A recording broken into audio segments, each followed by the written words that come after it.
Eli. Yes, Paul. I hello. had a dream about you last night. Oh, yeah? It seems like when we're going to do this episode in this studio, one of us has an erotic dream about the Was other. it erotic? Okay. It really was.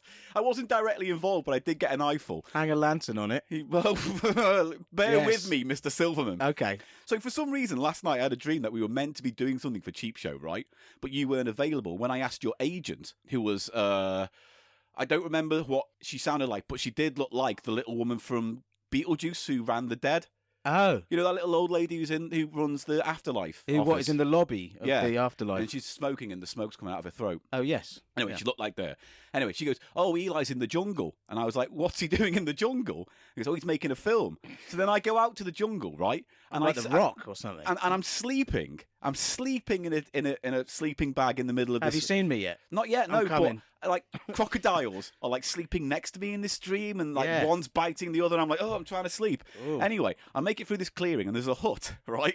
Just a hut. And there's a few cameramen outside. There's a hut. This is going to be problematic.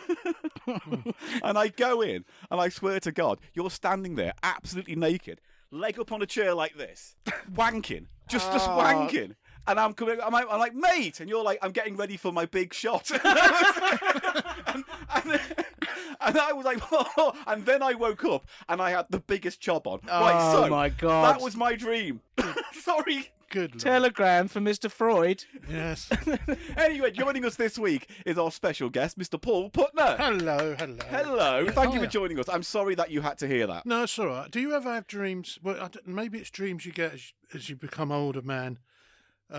Where I'm always looking for a public toilet. Yeah. I've never had that. And I'm always kind of in my pants and I've got socks and these toilets always these horrible Victorian, with dripping sounds and there's damp piss all over the floor. Yeah. All my socks are wet and I go in and there's turds and effluents everywhere. Yeah. And I think, well, I can't use, and it's basically your bladder going, no, wake up. Yeah, wake you up have and to take- go to the toilet. Wake up and take a piss. Yeah, and often we have to, don't we? Yeah. Or we've missed the boat and we have a little bit of a bedroom accident to deal with. Well, I've never had one of those dreams, but it's classic anxiety dream territory, isn't it? But I have that dream in real life. It's a waking nightmare for me. Wait, you have the dream in real life or the incident happens Whenever to I you go within out, the dream? whenever I go out, Paul, Yeah. in London, Yeah. I'm like, "Where's the toilet?" And there's always like, "Oh, should I go into the pub? Or should I buy something? Or just go, can I use the loo?" And then what if they're funny about it? Or, But then you just go round the bins by the back of a shop. Well, I mean, that was the whole thing with lockdown. You suddenly realise, as a man in your mid-50s, how far can I walk without not having to go into a pub or Sainsbury's to go to the toilet, because they're all shut. apparently public It's a big shitting, problem. public shitting went through the roof during Really, lockdown, really, apparently. quite literally, yeah. Piled up to the ceiling. Wait, Yeah. do we talk about public as in restrooms or just like in the street? No, in the woods? street or in the park. Really? Yeah, because of what Paul's saying. But no one was meant to be out, so why are people out and Well, about you go out pooing for in a the walk, street? don't No, you? you were allowed. You could go for a walk. You're allowed to go for a exercise. fucking walk, No, but you mate. weren't allowed to go for a shit. You should at least bring a Yeah, bag. but where are you meant to shit if all the shops are shut Yeah. and the pubs are shut, everything's shut, I'm walking down the road. Perhaps I've had some blue tackies. Yeah. Exactly. I've had a bag of blue tackies and I've done the powder. Now Right. I need to shit turquoise. Right, well, Yes. good. Well, with that out of the way, hello, Oh, everyone. Paul, oh, God. Paul. I thought we were going to get to the credits then. Now, when are you going to tell everyone the big announcement about the podcast? When are you going to tell them? What big announcement? Shall I? Go on. Okay, everyone, we're changing. We're now going to be purely Squid Game based podcast. No, we're not. We just talk about Squid Game all day long. Squid Post. Squid Post? Squid Pod. Squid Pod. I don't want to talk about squid. Is that what you when we had a little chat before the episode, you went, "I've got a great idea for the cold open." Was that it? That was it, yeah. It was quite funny. You laughed. Yeah, it caught me off guard. But this is that kind of thing that dates a podcast in about a year's time. All right, when no one's talking about Squid Game and instead they're talking about clam match. Yeah, yeah. I don't know. Welcome to Cheap Show.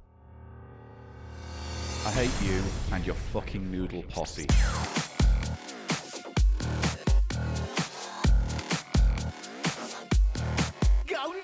People love noodles. It's just a fact of Cheap Show you're going to have to learn to fucking accept. Cheap Show.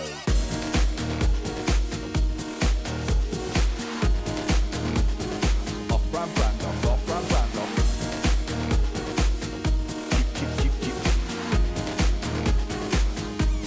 Cheap Show. It's the price of shite.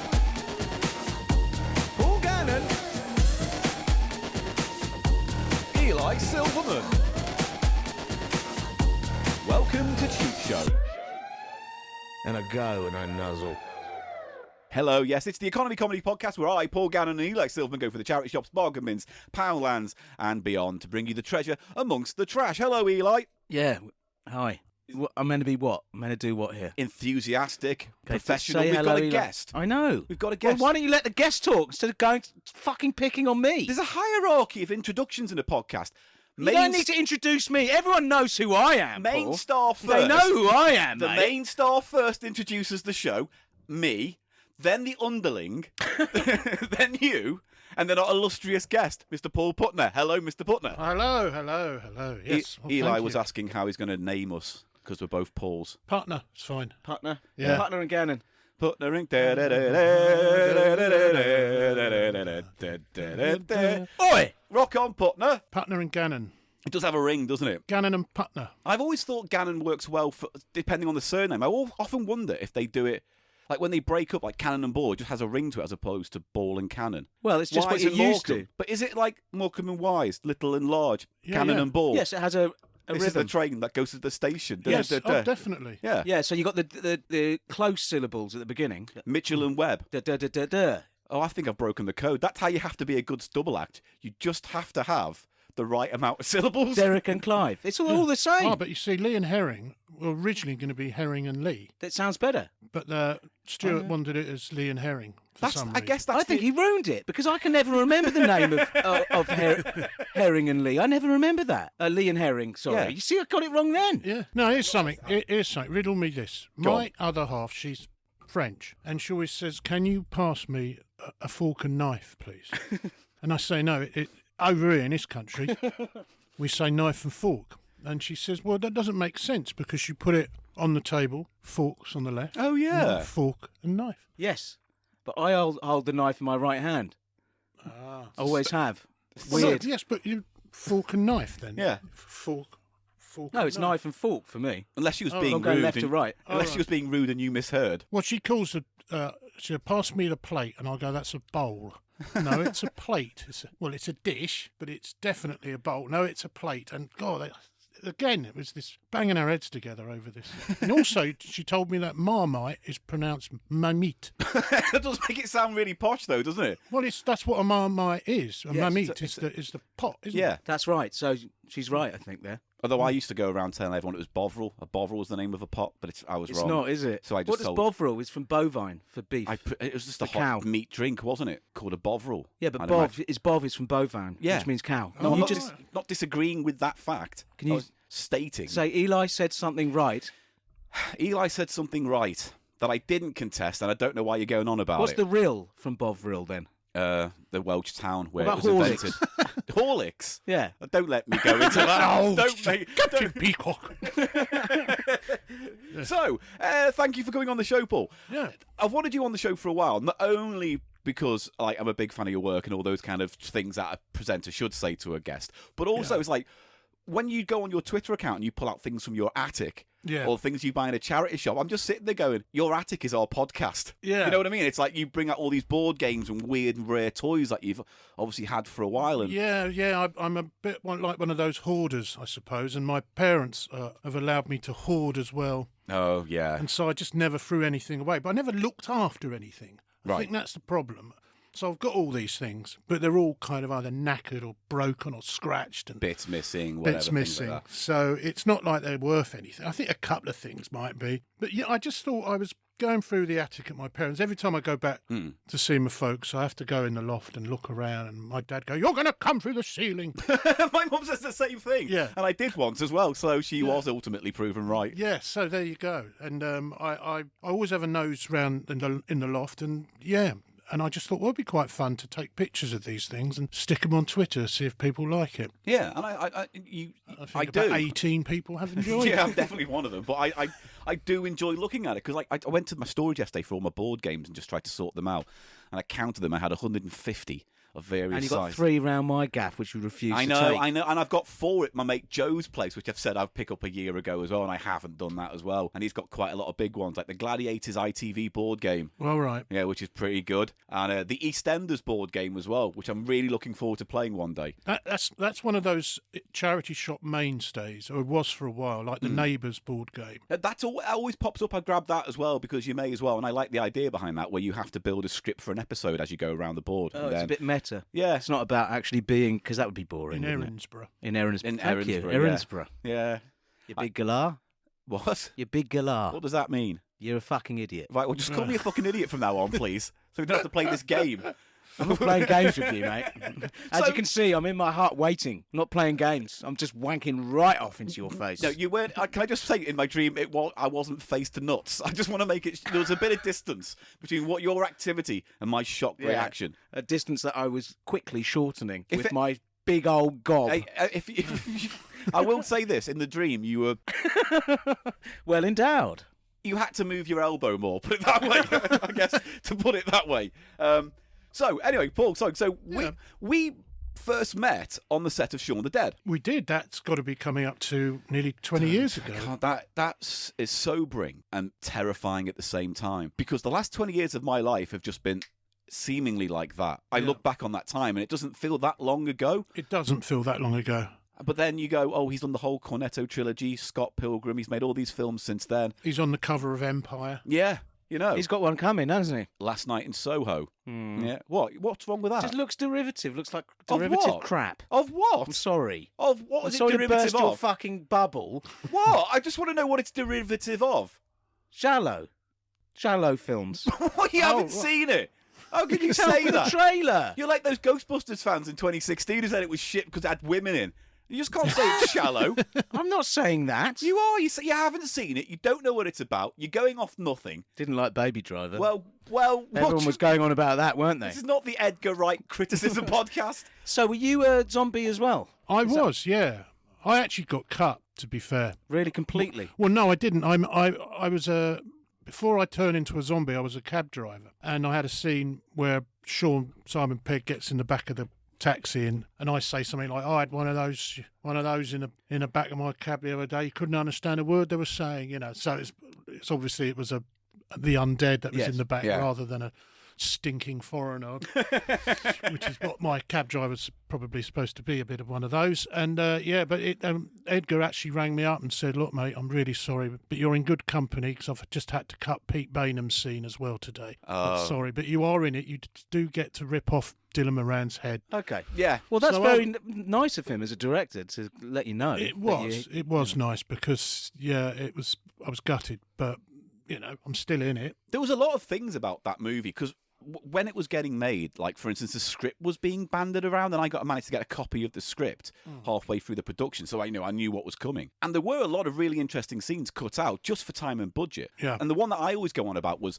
like when people say, "Oh, Paul, where were you in Shaun of the Dead?" I go, "Well, it's a bit of a cursed thing because even though I'm one of the background ones, you know, just the general masses, there was one guy who was the pizza delivery zombie." You know, you see him with the big red cycle helmet. Yeah. And that guy apparently was making trouble or he couldn't come back to the set. So all of a sudden, that guy was not available. So they just literally, I was in the room at the right time. I think it was Edgar Wright's brother, Oscar, turned to me, or someone in that. What's his brother doing? Nepotism? Well, no, his brother was doing the storyboarding for the film because he's a really good How'd he get that graphic job? artist. I don't know. Fucking- God, you're bitter today, aren't you? Always bitter out. I know. I'm joking. But there was a scene where later on, the pizza delivery zombie breaks into the pub with everyone else and they get the Winchester out. And it was meant to go into the cycle helmet and then blow my whole head Oh, off. right. So I was looking forward to getting a head cast and the right, thing, yeah, and then it just didn't happen. They had to cut it because there was too much going on in that pub scene at the You've end. got to cut stuff even if it's good Yeah. stuff. That's the thing. That's the point. Yeah. It's horrible when it happens. I was in Rogue One, is it? What's the... Oh, That's the good one. Yeah, I know. Tell me about it. the one about the Death Star Sick of every plans. time yeah. it comes on the telly, everyone starts talking about it on Twitter, and I'm rubbing it in. I've never seen it, but I did. I did 2 weeks. I had to keep What? going to Pinewood, and Wow. Was and it a then and to Disney's credit, they did call me and They called say, you as "Look, well. mate, you've been cut."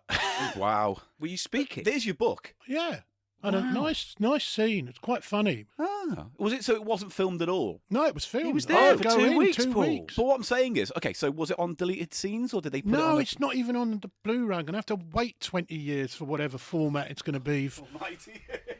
Before they bring out the 30th edition. Yeah, yeah. 30th anniversary edition of Rogue One. Well, because what happened was the director who was making it, it was I can't remember his name. He did Monsters, didn't he? Godzilla. And Godzilla, yeah, he did that Oh, as what's well. the guy's name? Gareth Edwards? Yes, Gareth Edwards. yes, Gareth. Wow, pulled that from nowhere. He had all what he shot Disney didn't like, or a lot of it they didn't like, not all of it.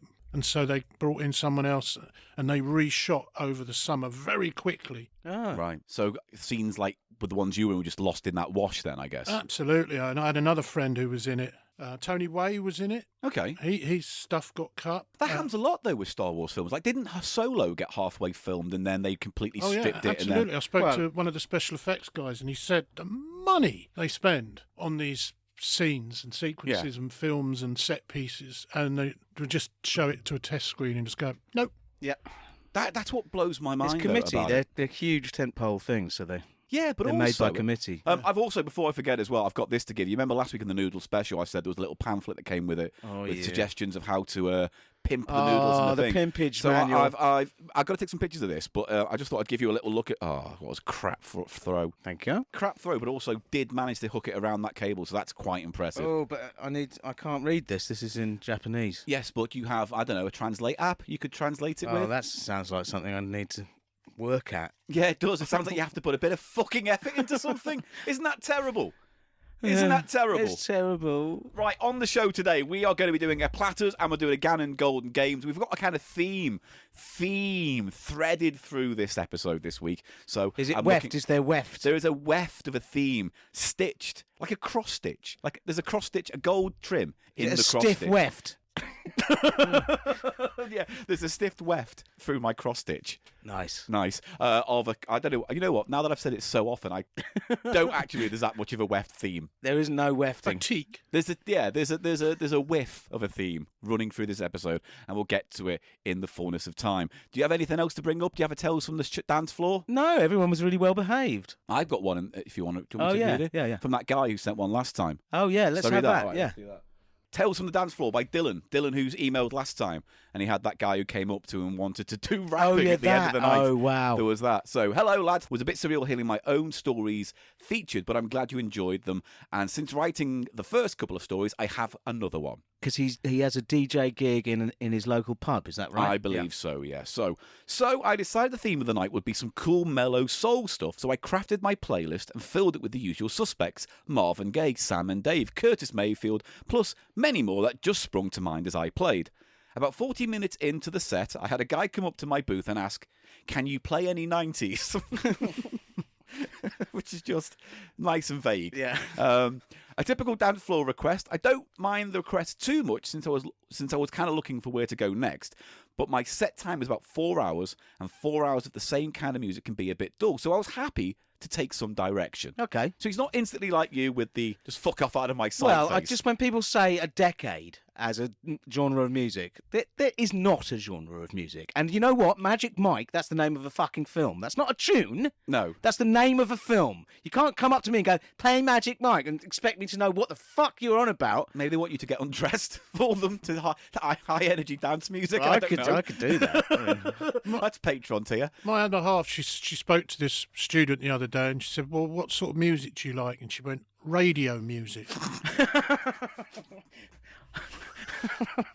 Now that is really generalised. I like that music. Paul, are you okay?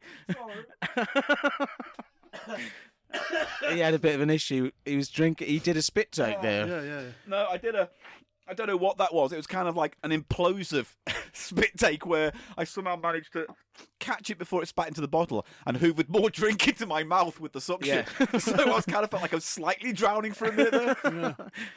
Yeah, it's vague requests. 80s, I mean 90s is slightly better than 80s, I guess. 80s must be one of the most productive decades in human history in terms of producing recorded music. What and certainly what variety of styles and genres. Well, just think how much music was committed to tape in the 80s. I'm sure a lot, but More than in previous decades. but less than now. Possibly. Well, no, definitely, because you got SoundClouds and all those kind of people where you have rappers dropping SoundCloud raps and TikToks, Yeah. and they're all doing it, and that stays in the ether. I used to get annoyed when they'd have these 80s revival clubs. Well, like school disco type stuff. Well, I don't know when you go, but it was never early 80s. Right. It was No. all the 80s stuff I couldn't stand. So it was like Yes. Stock Aitken and Waterman. Yeah, all that crap. Yes, it got crap, didn't it? The 80s, because there was like the electro pop stuff early in the 80s. I really liked, but people I think sort of lump that into the 70s. Yeah, Do the you see what I mean? 70s. Yeah. It's true. That whole time of music becomes reasonably nebulous because of the change of the 70s What's to the the 80s. worst year for music in the 80s? Do we think? I think 87 or something like It's that. 87, I think. Yeah. I remember I was watching, they repeat Top of the Pops on like BBC Two at random years or whatever. Yeah. And like November something or other, 1987 came on, and every single track, not only on the show, but in the top 40 was fucking piss. It was all acts you've never heard of, or certainly didn't hang around too long after initial hit, and it was just the most vanilla, weak kind of music. And very American as well. It got very Americanized. It was in the mid 80s, didn't it? That's when we were completely enraptured with stateside music. Yes. Yeah, that's when, like, for instance, Jonathan King, who we can forego the usual topics about talking about him, but he was a big proponent of bringing that music over because he Yeah. had his Entertainment USA show, and that he released a few albums of compilations off the back of that as well to introduce. Yeah.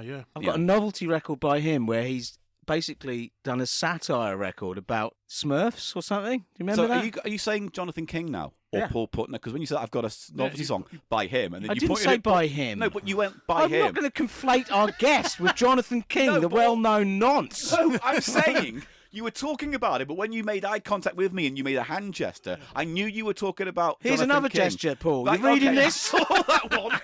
Don't need to see that gesture again. Well, Jonathan King, he had multi-personalities, didn't he? Band names. He was lots of different. Well, did He'd he always do- have all these alter egos. He was the Piglets, wasn't Yes. he? 1,000,000 tons in a feather or something. Yes. This weird record, which is it about toys that are toxic? There was a news story about dolls that had bits of metal Yes. in or something. Yes. And he's done like a novelty record. It was like a spoof advert as a Yeah. song or something. He did so much stuff. Hugely prolific, wasn't he? Apparently named 10cc as well. Gave them their name. He gave 10cc their name. Apparently so. And do you know what 10cc means? Well, allegedly it's it's how big a spunk load it is or something, isn't It's it? a spunk load. But it's not. That's not true. Apparently, it? No. I believe that's an erroneous fact. Centiliters, centiliters, center. I mean, judging by your dream last night, mate, more than 10cc. I thought he also came up with the name of Genesis, didn't he, as well? Oh, I don't know that. He was a one. big namer, big name guy. big name guy. And the other thing I heard about him, the rumour was that he was behind Who Let the Dogs Out. Oh God! Promoting it. Does his crime never end?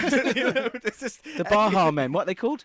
Yeah, the Baha Men. Yeah. Who let the dogs out? Rolf. Woofity woof. Yeah, woof, still woof, around. woof. There's not enough songs with dogs in. Do you know how many members the Baha Men are? How many Baha Men are in? 3. 9. 9. There's a lot of them. They were like So Solid Crew. Yeah.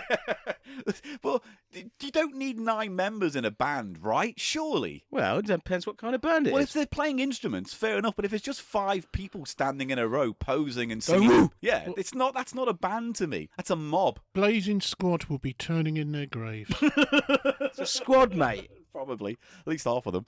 Anyway, moving on. So he goes on to say, my issue was much like Mr. Silverman. He's got an issue, has he? The vagueness of the guy's request in just 90s music. So he asks him, is there anything in particular from the 90s you'd like to hear? Just to give me a baseline of what songs he wanted. Bit of Britpop, alternative, maybe something a bit more electronic. The man just looked at me with a blank stare, with the blankest stare I've ever seen. The kind of look that if you held it long enough in a hospital, you'd really know. That's you. Yeah, You're okay. reading bad again. I aren't am you? also reading bad. Yeah. Anyway, he goes, I really don't know, just some 90s or mid 2000s. So again, I push for something to work with, like an artist or just a song, anything I can work with. And he thinks for a minute, and what feels like an eternity, Oh, no, don't. and then goes, I don't know, Michael Jackson or something, and then disappeared into the crowd. Oh, So there what you go. a rotter. So thank you, Dylan, who says shine on. I thought he was going to stay like the Lighthouse Family or something like that. Oh, you know? that is the epitome of 90s bland. Yeah. When I used to DJ in the early noughties, it was always, you got any Jamiroquai? Oh. Got Club Classics? Noel been asked to play Easy Listening at a friend's wedding. We're not going to do That's what he virtual wanted. insanity. No one wants it. No one wants to hear Easy Listening. They all want to hear Kylie and ABBA and Paper So why- lace. yeah. So that's, What, were you? Was that your specialty? Easy listening. well, I used to play lounge and kind of 60s mod type stuff. Nice. And all that kind of bit of new wave, but generally loungy, easy listening, library music. Used to be part of a club scene, Lenny Beige, Regency rooms. And Right. I Right. always used to DJ. That was the sort of lounge revival, wasn't it? Yeah, at as part time? of that in the Yeah. mid-90s. Oh, that's where we got people like Mike Flowers Pops and stuff, Yeah, didn't we? yeah. From that? He- Yeah. He used to come I down. love some of that Did stuff. he? Yeah. What, Mike Roberts, his real name. what's he up to these days? He's still... I went and saw Mike Flowers Pops a few years ago. They're really really brilliant night, you know, because they were great musicians. And yeah, he was very shrewd, Mike Roberts, because what he did was something that someone like Soft Cell they didn't do. Is when he did Wonderwall was such a big hit, he made sure he'd written the B-side, which was a track called Son of God. On the CD single. So in the old days, whenever you would sell that, you know, you would get a royalty. Whereas Mark Armand, of course, didn't, because the B-side of Tainted Love Was another cover. is, yeah, Where Did Our Love Go, isn't it? So he got little or no money didn't from make the a penny, sales. no. And also completely forgotten. I've never heard that. Who? You know, tainted Soft Cell's version of Where Did Our Love Go? People used to get writing credits as payola, as a bribe. Really? Yeah. So what do you mean? So someone will have, you know, you'd be a promoter or a DJ or something, Yeah. and you've got an artist, and you know they want you to play the record. So you, as payment, you get your name on the writing credit. Oh, right. Is any examples? I can't think of any. Great stuff. Right. I tell you what, though, since we're on that trip, let's take a quick break and we'll move on to the final selection now. Should we do that? Yeah. Yay! I have no other out. Right, we'll move on to the platters then, because we're all set up. We've got a little record player. That's Oh. exciting. It's the first time we've ever had a little record player in our little house of Tudor, or whatever it's called. I don't know, what do we call it? Tudor corridor. The Tudor booth. The All right, Tudor booth. Tudor booth. Yeah. Tudor booth. A Tudor Oh, booth. Tudor beef. Tudor booth. No, Well, it's actually mock Tudor, isn't it? I guess. Why is it double mock? Well, because it looks It's like pretending to be mock Tudor. pretending to be mock Tudor, isn't it? So it's mock Tudor booth. No. The mock Tudor booth. The mock Tudor booth. Yeah, nice. Actually really like that now I've said it out loud. So, we wanted to talk about something very brief to start off. Just very briefly, was the death of Alan Hawkshaw. who died as of recording yesterday, was it, or the day Yeah, a before? few days ago. Yeah. And we've mentioned him on the show in the past because, like, he pops up a lot in Silverman's Platters, because when we find these rare, odd vinyl tracks of TV themes or whatever, his name is invariably on a lot of them. Well, he's a huge name, wasn't he, in library music, I think. Yeah, and you know he wrote Grandstand. Oh. He wrote Countdown. Do you know I every didn't know time? he wrote Countdown. Yeah, every time Countdown is played, there's a donation to underprivileged kids who want to learn music. Oh, I did not know that. I So that learned means... that off the Twitterverse yesterday. Oh. And he, you know, so he he did Grange. gifted the royalties. Yeah. He did Grange Hill, of course. You know, the Chicken Man, yeah. which was also the theme for... Give Us a Clue. Give Us a Clue. That Which- so would be such a cognitive. But what do they call it? Like it would do your head in. misaligns. It would do your head in if you saw an old episode of Give Us a Clue Because and they they played were- the Grange Hill. And they were thing. running concurrently. Yeah, they I must have just been remember some just almost screaming at the TV. You can't do this, Mum. This is the theme tune to Grange Hill. because that. And then Lionel Blair would come on, and you'd really fucking have to bite down. Oh, hang on, sorry. Explain. What are you biting down on? My And what is- annoyance. What's wrong with Vinyl Blair? He You've got a annoyed the real chip on your shoulder today. It's so bizarre. Do you remember what the theme tune became for Give Us a Clue? It used to go, Give us a clue. Give us a clue with Lionel Blair and Lisa Goddard. Tarbuck. Not Lisa Tarbuck. Lisa Goddard. Lisa Goddard. Give us a clue. Give us a clue. Yeah. And then I like that. Who was Yeah. hosting it? Michael Aspel used to host it for a while, or was it Yeah, Michael it was Parkinson? Aspel, wasn't it? And then was it Parkinson? I don't know. I quite enjoyed that show, but Blair, Yeah. you know, I'd be up all night basically. Maybe, you know, Here we go. imbibing, and then it would come on and it'd be like, God, I can't take his energy, you know? That's what you don't like about him. The Well, fact hang he's on a a minute. positive, You were up energetic... all night in that show was over 40 years ago. How old were you when you... Yeah, right? It was a repeat. Oh, there you- we go. Oh, he's got Challenge TV. Used to be stoned at 3 a.m, getting angry to Lionel Blair on Challenge TV. Basically. Wow, what a life you must have led. And then sometimes they'd put on like Blankety Blank, Which era? the Dawson era. Yeah, that's the best era. Yeah. And I'd love that stuff. Yeah, I think I was watching one recently with Frank Carson on, and like Frank Carson was doing this whole bit throughout his things where like he was taking forever to come up with his answers, Right. and Les Dawson was getting visibly annoyed, and so towards the end of the episode, Frank Carson goes, "I've finished," and Les Dawson goes, "In this career you have, mate," and then just walks on, carries on with the show. And it was like such a little bitchy moment. I was like, that's why we love Les Dawson. Oh, what a fantastic performer. Because to be fair, like Wogan, they both didn't take the format seriously. It was just Les Dawson kind of really didn't like the format. Well, too and much. also was, a fantastic comedian. Yeah. An improvisatory comedian, whereas Wogan, Well, didn't really have the funny chops, did he? No, but he had the genial Charm. warmth Yeah, and charm that you needed. And again, he was kind of a bit more flippant with it as well. I remember the Christmas one with Les Dawson comes on. They've got a big Christmas tree in the studio with all the gifts underneath. He just comes and goes, "Those shoe boxes pretending to be presents."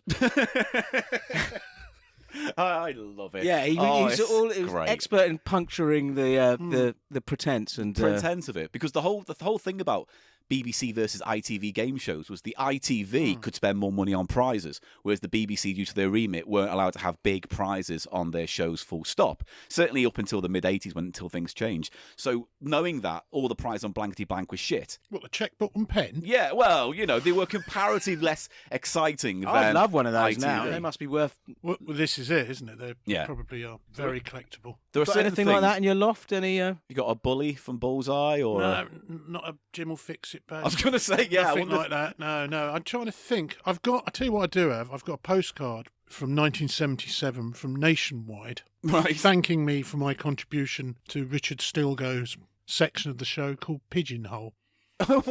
Okay, I don't remember the pigeonhole segment. Yeah, it was called. He used to have a bit where it was like a kind of consumer bit of the show, and he did this thing called Dust Panorama, where it was about litter, and I had this idea of talking litter bins that say, feed me, put something in my mouth, all of that, and Don't please move on quick before we take up your that. yeah. And so and you get a free gift for every 1,000 person puts litter in. I mean, completely impractical. Yeah.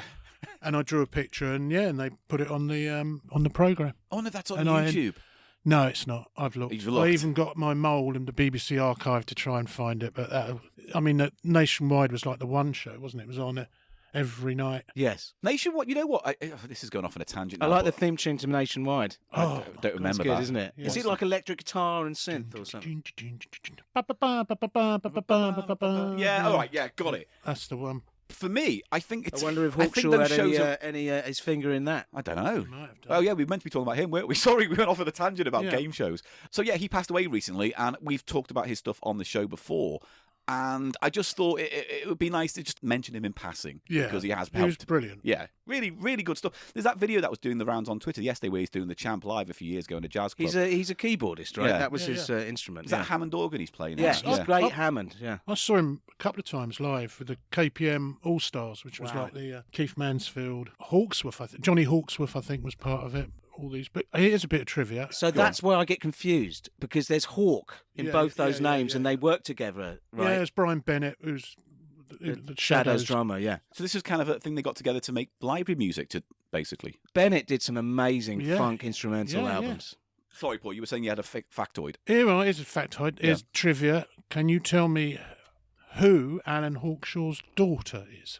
Oh, Ms. no. Hawkshaw. Yeah, Lady Hawkshaw. Her name's Kirsty, and she had the hit in the 90s. It's gonna be a fine day today. Do you remember that one? Oh, Yes, I do God. remember She that had one. a shaved head and had those. Oh, yeah. And Balls. Opus 2, was it? Opus 2. Yeah. That's a little bit out of my. It's dangling on the edge of my memory, but I don't know. You as don't well as- remember that? It It was was a- everywhere. It was a cover of Edward Barton, who was like a kind of weird left field poet musician. Oh, okay. And she did a dance version. It's so early 90s, proper candy flip stuff. Okay. All right, okay. You don't remember that song? Not off the top of my head. I mean, Perhaps if I sing it for you, Paul. Please do. It's Go going on. to be a fine day today. It's going to be a fine day tomorrow. It's going to be a fine day today. It's going to be a fine day tomorrow. Yeah, no, it didn't really help, but thank you. Because in my head, I've got, I will see the sunshine after the rain. I want to see bluebirds over the bird. What's that one? Exactly. I remember that shit. No one else does. You don't remember that? Take me dancing Naked in the rain. Feel it washing over me. What about sunshine on a rainy day? Make my soul. You sure make me feel like loving you. Oh, that's that sample, isn't it? Donna thingamajig from the 80s. Donna, of, what's... Serious. The track's called Serious. Yeah, quite good sort of boogie used pop. to have that I'm every woman. It's all in me. I always used to sing climb every mountain. You could do that. That's Shaka Khan. Shaka Khan. Shaka Khan. Her sister was called Ticka Boom. Really? Yes. Oh, see, I don't know, because sometimes you just say random shit and I go, yeah, that's all right. Then you're a liar. Who was that one who did Sunshine on a Rainy Day? She was called Zoe, wasn't she? I don't know. There were so many in and out one-hit Sybil, wonders. wasn't it? Yeah. She's another one, and Shola Rama. Yeah. Oh, God, I know her personally. Do you? Yes. What did she do? She's a very good friend of my sister's. Oh. Lived where I lived in Kilburn. What did she do? What was the song? She did a cover of the Randy Crawford's song, You Might Need Somebody. You might need somebody. That. Yeah. I'm gonna need somebody who. That Yeah. one. This is a lovely sing song. I will say that. I'm enjoying this. I like having the a nice little records, sing. do we? Yeah, we don't. So, what did We you? got records. We got Yeah, records, we got don't some we? records. So, Right. what did you want to play for us today? Well, I didn't. I mean, it's not all music. No, I've no, just got great. a few things. Oh. What is that? Lofts Dance Party. Loft dance party and fun. So, tell us a little bit about Lofts. Loft. Or Loft. Well, he's a. I can't remember. He's Jan Carlson, Scandinavian, Swedish.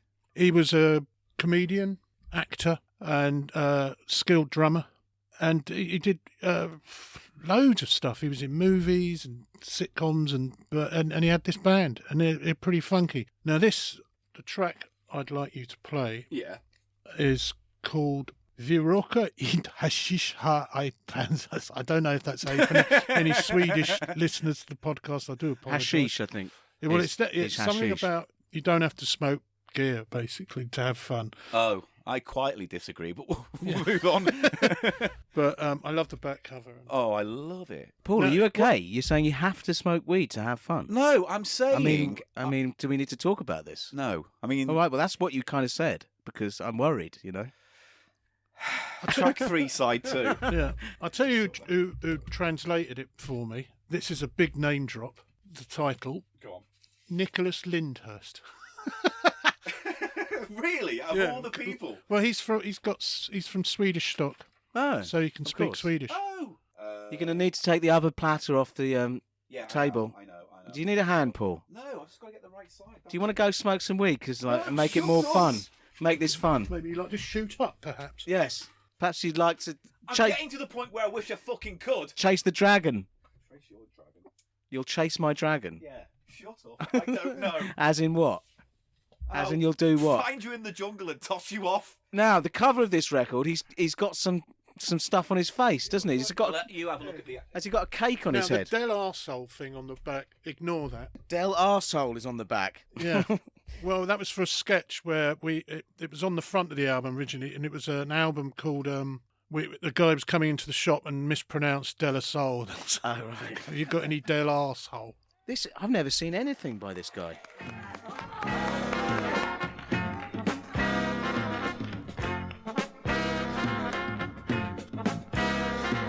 Vi röker inte hashish här i Trans. Och LSD är ingenting för oss. Vi gör vår värnplikt som vår kung vill ha den. För land och rike vill vi gärna slåss.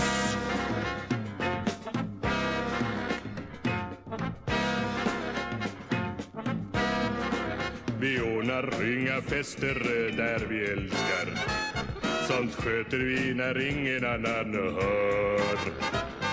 Vi låter ej vårt hår bli långt och smutsigt som knarkarna i T-centralen gör. What's he got on his head, man? It's really disturbing. But it's egg, and what's this up the top? It's like tomato bits or something.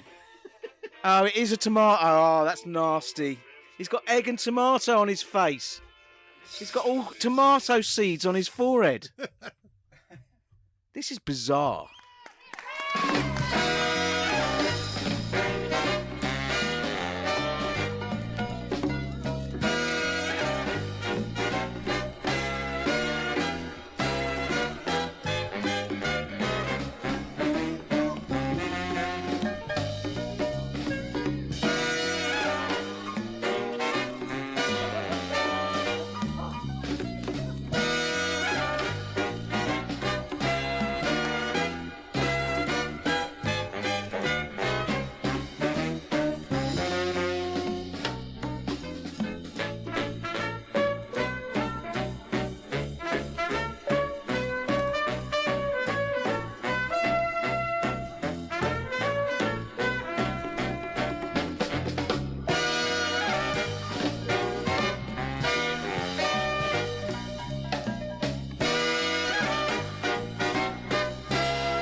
There we go, a little snippet of that. That was lovely. Yeah, really nice. So what? So he was mostly known as a comedian actor, primarily. I mean, I gather in Sweden, yeah, that is what he was known as. But he obviously had this, I don't know, maybe it's like Desire. Matt Berry or someone like that. Yeah. Maybe. Because I was going to say, just based on the little bit we heard and the track we also heard on side 2, which was the Sesame Street theme, a lot of different styles, and it wasn't like it was just one type of, like, for instance, when we did the Roy J album, he was basically trying to become a soul singer for the whole of that album because of the songs he was making, whereas this seems a little bit more eclectic across the board in terms of stuff you can have fun. And in fact, on the track listing on the back, he's given you a little guide to the genre. So Tatty Bow Bow. That's brilliant. Tatty Bow Bow. Bobo. Bow Wow. Bow Wow. Sorry. Yeah. Tatty Bow Wow. Yes, like, Tatty so it was Bow Wow. Ken Dodd's dog that we were talking about. It's a song about Ken Dodd's dog. Strangers in the Night, beat ballad. See, now I just want to hear the Sphinx rest of this March, album. I genuinely Jazz do. Standard, swing beat. That was the Sesame Street theme in the swing beat style. Like that a lot. Oh, it works surprisingly Pop well. Dixie, pop funky. There's one that's pop funky. What's Pop Dixie? What would Pop Dixie be? It's Dixie pop, isn't it? No, Come on. Don't just change the order of the It's words and jazz then tell pop. me I'm wrong. It's Dixieland with a pop feel. So what, kind of ragtimey? Yeah, No, tried. Dixie. You know, John Philip Sousa, isn't it? All of that. Oh, okay. On a steamboat going up the Mississippi music, isn't it? Right, okay. All right, got it. Now I understand. Thank you, Paul. Not just go, Paul, you know fucking nothing. He knows nothing. I do know nothing, but unfortunately, I'm willing to learn. Oh, I'll teach you.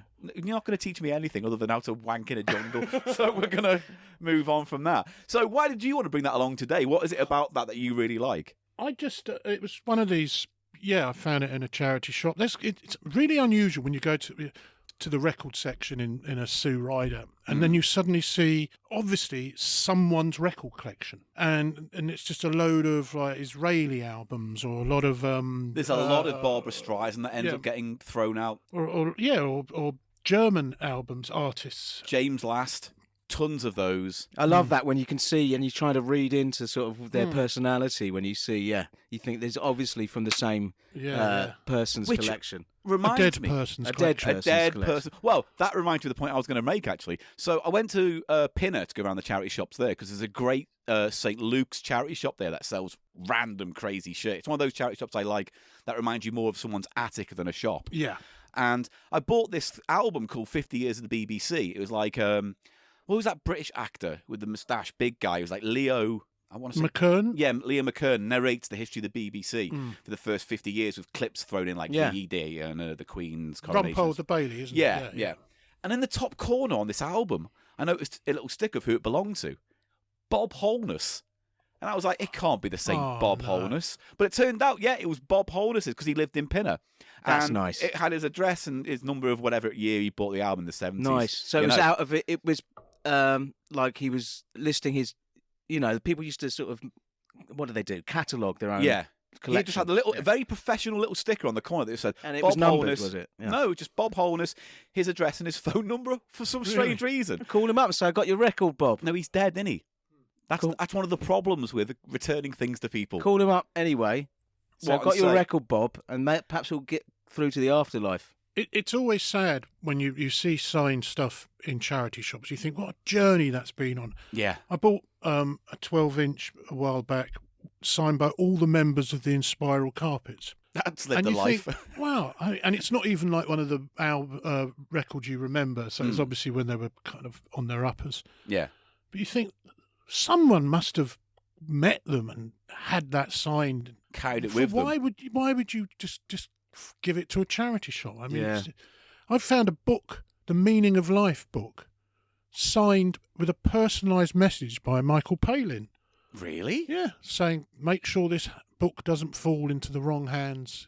Michael Palin from whenever the book came out. It has fallen into The meaning of wrong life hands. or Yes. life? The meaning of life. No, the meaning of the move- life there's book. a- I know. It's a there's hard back. I don't think so. No, it was a film tie-in book when Meaning of for Life. Python. For Python. Yeah. Okay, I I've see. got Sorry, it. I wasn't I've got a very clear. hardback edition of it. Yeah, no, I've got the softback Yeah. one. But Why did he get rid of it then? Well, maybe because he's burning comedy history away for some strange. I don't know, but Can it I just ended up- mention this? Lofts he's got a fucking mess on his face on the cover of this. It's foam. He's got like tomatoes. The seeds are all coming down. There's a little bubble of fucking spit coming out his lips. He's got egg, and he's got all nasty, creamy stuff. But isn't that good though? It shows he has a lack of vanity and he's a fun-time guy. I don't know. You know that up the arse corner in Viz Comic. Yeah. Yeah, There's definitely something he's going molesting on a here. lady in black and white on the back as well. Oh, but there's some other albums on the back here which show him in a bit more of a kind of. Oh no, that is he doing? Loft does Glenn Miller and Loft does Pop and Party. Paul, and Latin America. Can He you doesn't- say something for me Yes. in a French accent? Go on. Happiness in the household. Happiness in the asshole. Is that? I mean, that's what you wanted me to That's what say. I want. That's what I want from you. The problem is, if you just said, Paul, will you say a penis, penis in the arsehole? arsehole, I it would wouldn't- just also say that. All right, next. All right, wonderful. I'm going to give that actually 4. That's it. 4. I like that a nebulous lot, and I number. definitely will be picking up anything I see by him if I see something in Yeah. a charity shop. Right, because that looks really fun. I just the music's pretty good, and they're having some kind of studio party. Perhaps that's when he's bumming her. Right, shall we move on then? Oh, Oh, yeah. I love these kind of records. I've spotted it. Talking budgerigars with Philip Marsden. It's a budgie training record. Oh, mate. Have I told that story on the podcast before about my mate who had a budgie called... I told you it, didn't I, recently? I'll make it really brief. Mate of mine had a budgie. He called it... what did he call it? Twinkle or something? I can't fucking remember now. And it was, he's trying to make it talk. So for like a year straight, my mate would just talk to his budgie and say, say twinkle, say twinkle, twinkle, say twinkle. And then he left a cassette overnight playing on a loop that would have his voice saying, say twinkle, twinkle. Anyway, I go over to his one weekend for a stayover. We're sitting in the kitchen, having breakfast in the morning. And all of a sudden, from the cage, we hear the bird go, twinkle, flutter, and then die and just fall off the perch. Oh, my and it God. died right there and then. And I think it was just too much for him. The kind of weird kind of Gulf War torture tactics it was under at the time. Yeah. So Philip Marsden, although budgerigars are native to Australia, they have been domesticated in many countries for well over a century.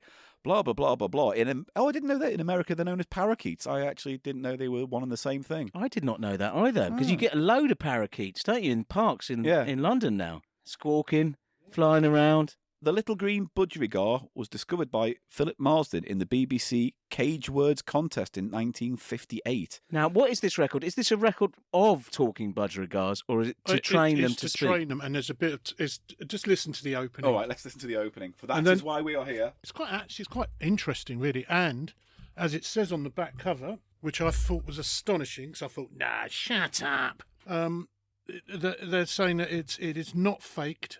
This is the voice of this budgie. So Right. they are proclaiming that nothing you hear on the album has been... It's been like done on a... So on they're a- using a budgie to teach your budgie to speak. Yeah.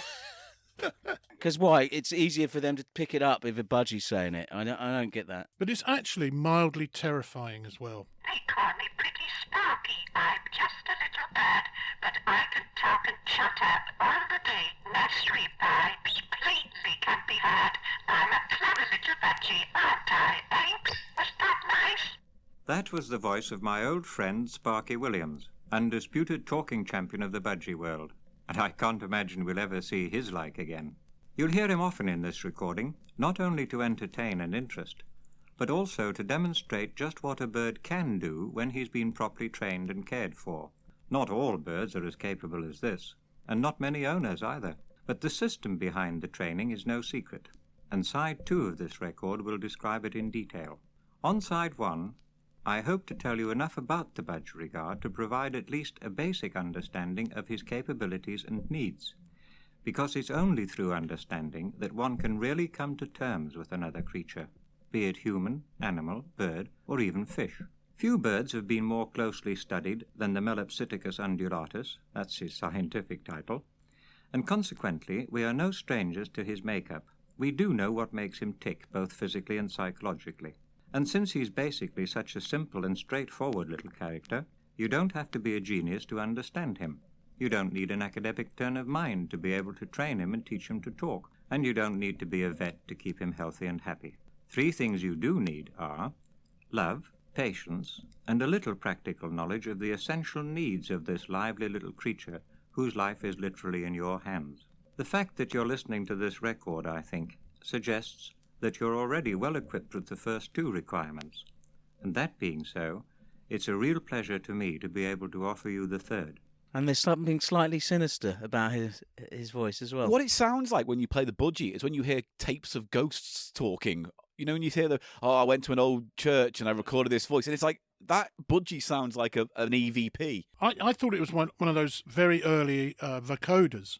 But but I went on YouTube and thought, no, I'm not having this, and looked up talking budgies. Now with contemporary, clips, and it's for real. Yeah, because that first sentence that budgerigard said was quite long and complicated. It's not like he was just doing a Bell impression. No. It was like a full sentence with inflection, diction, and That's why I was kind of like, that's fake, right? It just sounds like his wife talking through a toilet roll. Yeah, but no, apparently I've listened to contemporary budgies, and they all have that similar sort of voice.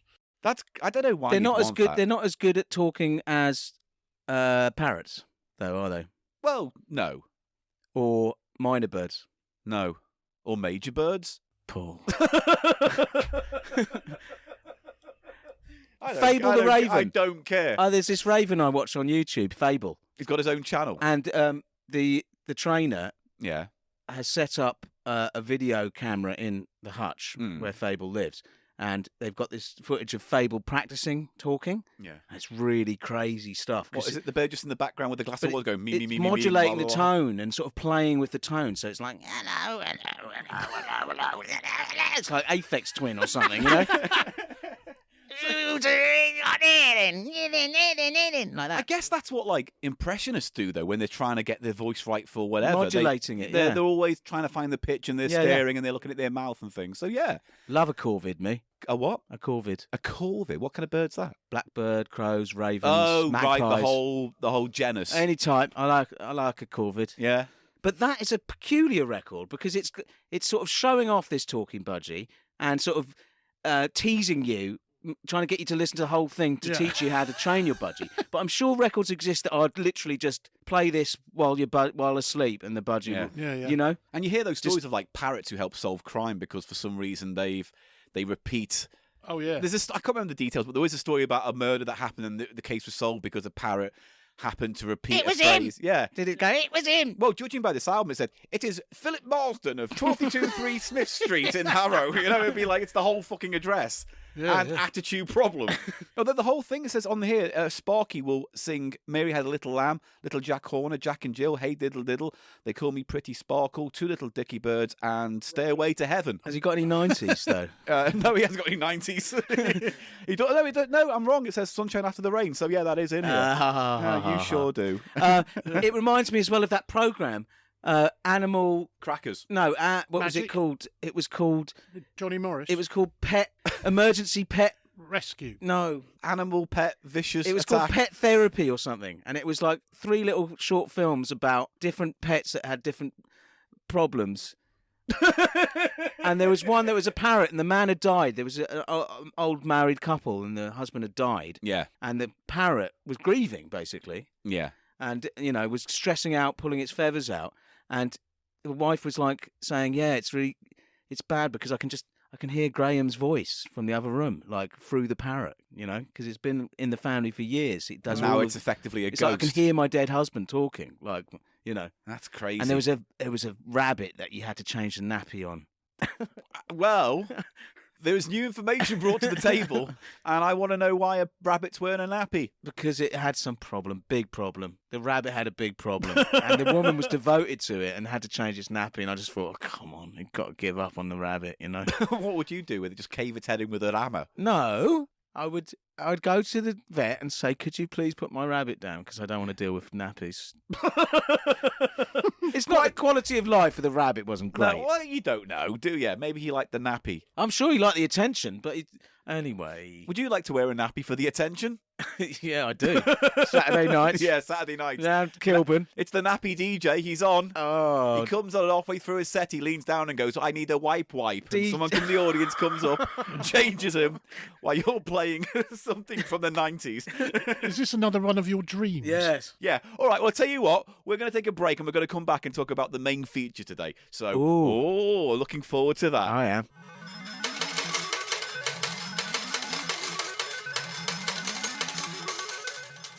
Right, the finale of the show. I've decided we're going to scrap the board game part of the thing because it's just going to eat into time. But it does give us plenty of opportunity to talk about the subject the board game is based on. So a year ago now, I went into a charity shop in Archway and found this board game, New Faces, the Game by Palatoy, which were... Am I right in thinking they're the ones who sold the Star Wars figures? Action Man. It was Action Man. Yeah. Oh, I thought they were in charge of the branding of Star Wars in the UK because Kenner sold it in America and in the UK it was on the Palatoy. I don't know. But it's more likely you're right with the Action Man thing. And this is a board game based on the successful talent show New Faces, which I believe was an ITV show or ATV. So it would be, you have different regional stations, your Grundy. Anglia. Argos. Granada. I don't know why I said Argos. Southern. LWT. Thames. Yeah. Granada is what I meant to say, not Argos. Was Grundy one? No, they were That was production. Australian. That's Australian. They made Nibers. Look at my underpants. Reg Grundy. What I love about the board game is the wonderful bleached colour. It's all bleached out on the edge. I love that. That has been in someone's window for a long time. That really does tickle the old nostalgia button, doesn't it? When it's bleached out, the old colours all sun bleached. I love. My favourite bleached out things have to be photographs of celebrities in fortune teller windows. On seaside fronts. It's always that kind of turquoisey, There's always a picture of some old lady with mysticism and beads hanging off, and then a picture of like Dennis Waterman on her shoulder. It's that kind of thing. Yeah, or also, I love Billy Dainty. Or something. I love Chinese restaurants that have faded photographs of the food, of the menus and things like that, or just the pictures of the food themselves. Pictures of the food. What? Why are you looking at me angry? I was asking a pertinent question. Just why would it be a picture of a menu? I thought the menu had faded. Well, it might have, but we're talking about Don't whatever. give a fuck. Fuck this and fuck you. Sick to the pit This of is the my last stomach. episode. So this is and on the box you've got. Now here's the thing I didn't know, right? So on the box you've got a picture of the host, which I believe, looking at this, is a guy called Derek Hobson. Derek Hobson, yeah. Who was a reasonably well-known TV presenter and radio personality or something at the time, something like that. Yeah. And then there's a guy in a flat cap with a a cartoon big nose. guy. I like him. Was that the logo? Was that like? Yeah, he's supposed to be this sort of everyman commoner who's become famous and wearing a snazzy suit and a guitar. But also he's got a sort of flat cap on as well. Well, it looks to me like a Bob Godfrey animation who did Rhubarb and Custard. Yes. Henry's Cat. Yeah, all those things. The style of it definitely looks like a Bob Godfrey. They were great, those Bob Godfrey. Yeah. He used to do OTT, the Tiz Was adult version, didn't he? Yeah. And used to do all the kind of interstitials in between. Yes, yeah. and sexy lessons cartoon. Was there a Tiz Was Blue? Yeah. There was a Tiz Late Was Night. Midnight Blue. Yeah, it was called OTT. It used to be on LWT, was it? Yeah. Chris Tarrant. Alexis Sale was on it. He pops up everywhere, Sale, doesn't he? Mm. Because we were talking about his YouTube cycling channel. Yeah. No, he was in it. It was Sally James, Chris Tarrant. And it was basically... Was Chris Tarrant swearing? Was he like, fuck? No, it was just wasn't. loads of boobs and bums. And, Lenny Henry John was on Gorman. it as well, wasn't he? Lenny Henry. They were all the Tiz I was guess, lot. yeah. And it was All the just... Tiswas lot. Yeah, it was just a kind of... Apart from Spit the Dog, he was not allowed because they knew what he got up to at late night. Oh, Spit right. the Roast Dog. the dog. Yeah. Is that really what you had to offer? That's what I've got. I've got loads of these. You got Bob Carroll use at one end Yeah. and Chris Tarrant at the other, and they're both using Spit the Dog like a finger trap for dicks. And what was Is that that what monkey? you're kinda What was that getting at? monkey had? What monkey had? The monkey when I ate that duck. No, that's a different. You've gone You're into. thinking about Keith Harris. Imagine him at the front. No. What do you mean? Sorry. Doing a sex act? I don't think have to imagine Keith Harris. I don't think I ever saw New Faces. The first one of those that I remember is Stars in Their Eyes. But that's different, isn't it? Well, Stars in Their Eyes That's was karaoke when it started. basically. Yeah, Stars in Their Eyes is karaoke, but New Faces was actually like X Factor or something, a proper It talent. very much Yeah. of its time. It was also there was also Opportunity Knocks, which we'll talk about a bit later. But I do remember New Faces, but I remember the Marty Kane era, where they had Spaghetti Junction and the lights that would go up the board for who was the best actor of the night, and Right. she would say, "Hit your buttons now." And did they have And then celebrity, would- a panel of celebrity Well, guests? they did revive it in the late 80s because it was an early mid-70s show. Yeah. With Nina Mishkov, didn't they? I remember. That was the 80s one. yes, I I think the remember- Marty Kane one was the 80s refresh Oh, right, yeah. because she won it and then went on to present it. Oh, I see. Because it was done in a theatre rather than in a Yeah. studio. And that's the weird thing. It's like people go, "Oh, Britain's Got Talent reinvented it." It's like it's kind of exactly the same as New Faces. You get a Right. panel of judges and one of them's a dickhead. Yeah. The only difference is that Simon Cowell was a dickhead that made millions off the back of other people's misery, and Nina Mishkow was just a miserable woman who everyone hated and didn't get really anything out of it. Really, that's what came down to it. Well, in the 70s version, it was one of the panelists, you'd have people like Arthur Askey and was Tony Hatch. Tony Hatch. He was the kind of the precursor of Nasty Nigel and really? Simon Cowell. He was horrible on it. Tony Hatch was a composer and a songwriter and theme tune. He did Crossroads, Neighbours, Yeah. Man Oh. Alive. Wasn't he the head of Water Rats as well? The Grand Water Rats. Yes, that did come up somewhere. Some kind of Masonic entertainment charity organisation. Something like that. He was married to Jackie Trent, who had a big hit in the 60s with Where Are You Now? Yeah, a talented guy. I mean, he was quite ruthless, though. It's the same with Mickey Most, who used to be a panelist as well. He could be quite I harsh. really want to check this out It because says here. I've never seen Mickey Most or Tony Hatch. In I'd the like to flesh. see them like in action. Oh, you know right. their work, but not their. Yeah. Yeah. Well, Mickey Most was in. He did like Rod Stewart. Yeah, he's a producer. He was a wasn't big producer, and he had his studio down in St John's Wood. Yeah, so Didn't he? talent show. It began in. I'm obviously just using Wikipedia at this point because I wanted to get the facts right. It started in 1973 and ran till 78, and then was revived for Central TV in 86 and ran till 88. The judges that they had over the course of those shows were Tony Hatch, Mickey Most, Arthur Askey, Ted Ray, I don't know the name of, Ed Stewart. Is that Ed Stewart. Stewart, yeah. Ted Who we've got- Ray, he was a comedian, Raise a Laugh. Oh, right, Yeah, that guy. He was in one with Petula Clark. What was that show on the radio? Anyway, him. Him. We also had Alan Freeman. Not half. Not off. Oh yeah, he was great. Yeah. Lonnie Donegan, Lionel Blair, Ingrid Pitt. Lonnie Donegan. Yeah, Lonnie Ingrid Donegan. He was like, yeah, two very strange isn't Lonnie choices. Donegan rock on the line? Rock on the line. Yes, I He's the believe original- It's my old Precursor- man to dustman. He Oh, wears yeah, the sorry. dustman's hat. No, I'm thinking, who He did wears- rock on the line? Did Lonnie Donegan do things ain't what they used to be, or That's This is Stanley not Holloway. the, this is Thank not the you. Lonnie Donegan Memorial Show. who did rock on the line? Don't stop saying it. I don't know what you're Cypress Hill. No, you know the skiffle. Yeah, no, I know what you mean, but I Rock- can't remember. The It was like the precursor to British rock and roll. Yeah. rock on the line. It's all mine, all mine. Rocking the line is all mine. Who else? Terry Wogan and Noel Edmonds. Mate, if I was on a show of New Faces and Noel Edmonds was judging me, I'd walk out and say, not having you judge You me, bearded mate. cunt. How dare you fucking judge me? How dare you? It wouldn't go very well. So Hatch was a bit of an arsehole. That is a bit disappointing because I Well, kind of admire his Well, he might have theme been- tunes. He might have been firm. but Yeah, fair. that's the thing. And you look at the winners of like the famous winners of New Faces, and it reads as a who's who of light entertainment of the 70s and Yeah. 80s. So you've got Marty Caine, Lenny Henry, Michael Barrymore was discovered on it, Joe Pasquale, the Chuckle Brothers Wow. Yeah, started I on that I in saw that, yeah. 74. Back then they were called Paul and Barry Herman. I know there's not much to get out of that. I don't know why I let that hang like it was some revelation when actually it's just their So surname. you saw the Chuckle Brothers when they appeared on the show? No. I looked up who had won it, and I was very surprised to see the Chuckle Brothers. Not all winners. Some had just appeared and didn't really get to, like, there used to be rounds and people would go on to the finale and Yes. the finale and blah, blah, blah. Roger DeCourcy, Victoria Wood, Mick Miller, Les Dennis, Shawadi Wadi, Patty Boulay. I remember her. She got the maximum 120 points. That's why they've pointed her out. Sweet Sensation from Manchester, fronted by 15-year-old Marcel King, who went on to become the first British-born soul band to hit the #1 spot in the UK charts with Sad Sweet Dreamer. Ah, 74. I've got one by them, which is Tony Hatch written. Really? Mr. Cool. So do you think they won this? Is it and then Mr. Cool? It's quite funky. It's like a Brit disco thing. I don't know. Written by Tony Hatch. Maybe that Hatch. Like them, took And- them on and after worked the with show. them. Oh, right. And then Chubby Brown and Paul Zenon, the magician. So this is the board game anyway. The board game is interesting. I because like the artwork on it. It's nice, vibrant colours, nice cartoon illustrations of the audience. Very 70s. it's very And 70s. if you look at the groups of people, the cartoons, Yeah. it's Mrs. Slocum, yeah. Michael Burke, William Woolard, Cilla Black, Graham Garden, I think, in the middle. Sally Thompson. Yeah. I Judi can recognise Dench. Cilla Black, yeah. What, that one? Yeah. Yeah. That's Everyone. Cilla, isn't it? Laura laughs. Yeah.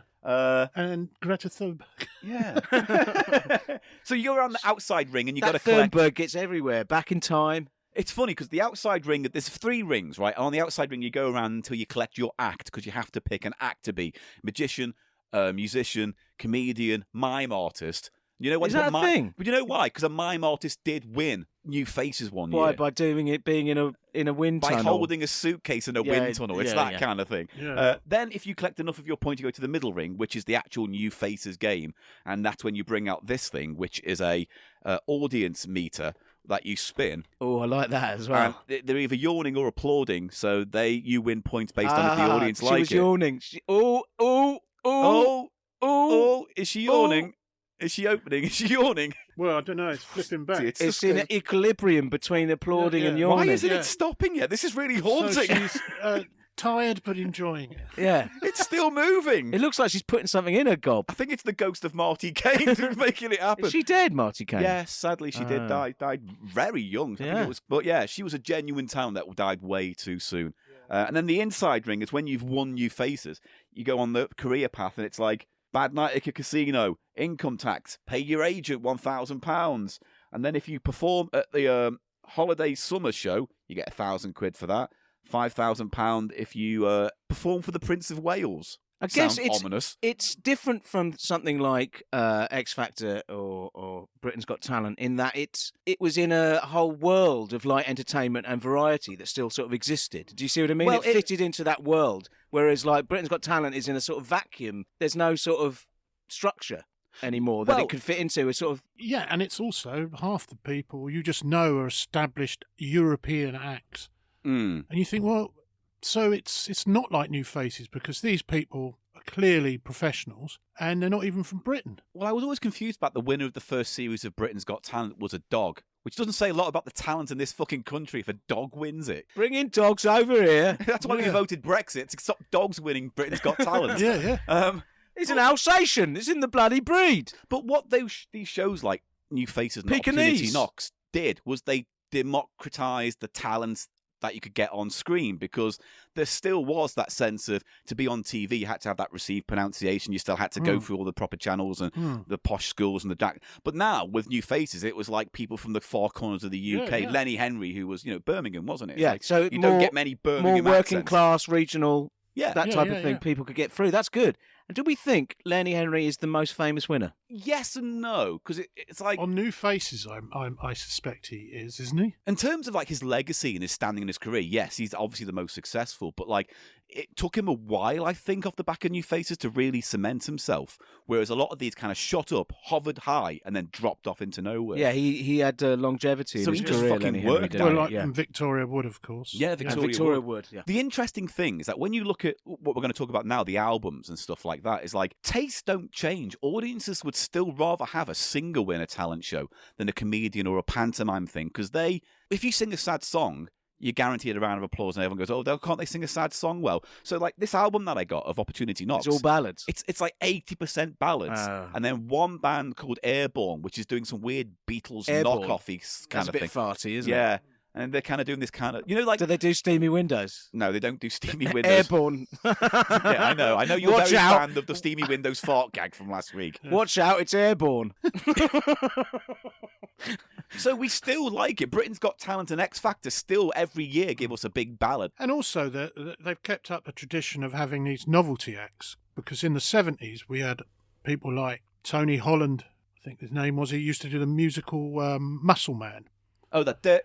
And he'd move his deltoids and his Oh, yeah, dancing deltoids. and they'd all flip around, and he'd make his cavity appear in his tummy, and it'd all Bob the Tray Blackman. Is he the guy who come just on, hit himself with a just tray? Smash his head with a Bob tray. the Tray? Yeah, you get a tray, you'd have served in a bar when you get on the side of the bar, and he'd be smashing his head. I remember smashing my head, and there must have been all these kids getting these aneurysms.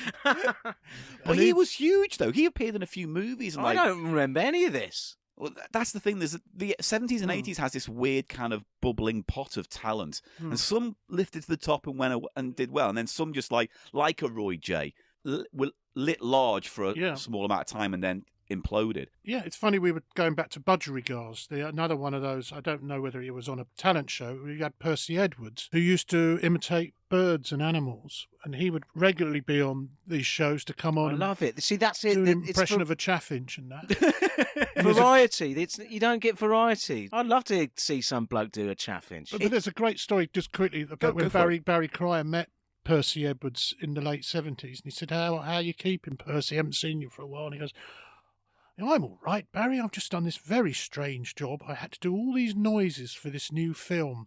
And the film that he provides the noises for was Alien. Really? So all that's Percy Edwards. That is fascinating to go from birds to xenomorphs. Good work, though, isn't it? They're No, yeah, 'cause that's terrifying iconic. noises. Yeah. They must have had. Doesn't I mean, he? they When must have the had to use it for chestburster future. scene, he makes a little squeaky noise there, doesn't he, or something? I think. Yeah, it's all Percy Edwards, apparently. That's so funny because they must have had to have reused it for the sequels and things like that Yeah. because it's so iconic. Paul. Yes. Can I just mention one thing? I bought a single by Ben Calder Right. called "Great Men Repeat Themselves." It's like a comedy record, American comedy record. And it turns out, I looked into it, and it turns out he's an actor, and he's the person who did the Wilhelm scream. That's the right. guy who did the scream. Yeah. So what did he do it originally for? Like some western or I something? don't know. wasn't it? It was on the Wikipedia page, but it's a bizarre like comedy record, and it's not listed as one of his releases. This one I found. Yeah. Great Men Repeat Themselves, and it's sort of like in a sort of country. It's like a country Spoofy. novelty comedy Novelty spoof thing. 7-inch thing. Well, we'll do it on the show. Yeah, at we'll one do it on point. the I just show. want I to bring it love up. hearing things. I learned this year that the guy who does, I can't remember the name of the actor, this is terrible, isn't it? Who does the voiceover at the beginning of The Incredible Hulk. Oh, yeah. There's that kind of deep Dr. I love David that. Burnham. Do you know who that is? No. No. Lurch from the Addams Family.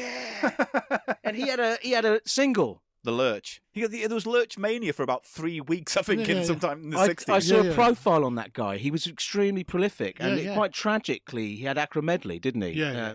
And he died quite young, but he was he was always cast as the Yeah. the freak or the monster. A bit like Richard Kale, isn't he? Yeah. And he wanted to be taken seriously as an actor, and he couldn't be. Peter Serafanovich told me something also, sourcing these obscure vocal things. He was doing something in the States and got chatting to this guy who told him he was in the audience for the Hanna-Barbera cartoons, where you have the audience laughter. Wow. So all the canned stuff. All the canned stuff, it was just his father was a sound editor and just got all the local kids to sit in a garage and watch Top Cat and whatnot, Scooby-Doo, and tape their laughter.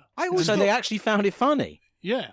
That's crazy. I mean, yeah. And I guess they must have reused all that stuff because that laughter always sounds familiar when you hear those episodes. On this Ben Calder record, he references Batman and Yogi Bear and a lot of stuff all like the Top that. Cats and stuff like that. Yeah. That was the great thing about Hanna-Barbera. It's like, what's popular on TV? Right, we're going to do a cat version of it. Like, you know, because like Top Cat was basically the Phil Silvers show. Yeah. And Flintstones was the Honeymooners and blah, blah, blah, blah, blah. Yeah, It's yeah. like they had a very good formula. Scooby-Doo was the Rosetta Stone of Hanna-Barbera's success because once that was big, they made 80,000 other shows with the same concept. The new Shmoo. The new Shmoo show. Buford Files. Rubik, Do you remember Squiddly all Diddly? those Though? ones. Do you remember Squiddly Diddly? Yes, we all know Squiddly It wasn't, Diddly. and this octopus. if you did remember Squiddly Diddly, you'd know it's not a clone of Scooby Doo. It's Yogi Bear. Well, no, The because squid is the bear, and then there's the keeper, and it's about them. Was it? I So thought it's not Yellowstone, Jellystone Park. It's in somewhere else. Yeah. There's a band here I've just noticed, by the way, called Ground Pepper. And their song was called Dracula Mania in February 1975, but there's no other information on it here. A comedy group called Pyramid. The skinhead reggae band from the late 60s. Bad Manners. Simmerip. No, a bit before Bad Manners. Yes, Simmerip. Yes. They're called My Simmerip. boots. They did the boots were made for walking. and Skinhead Moonstomp and Yes, all of that. great stuff. I didn't realise that the name is Pyramids backwards. They were the Pyramids. It's like Dr. Acula all over again, isn't it? Yeah.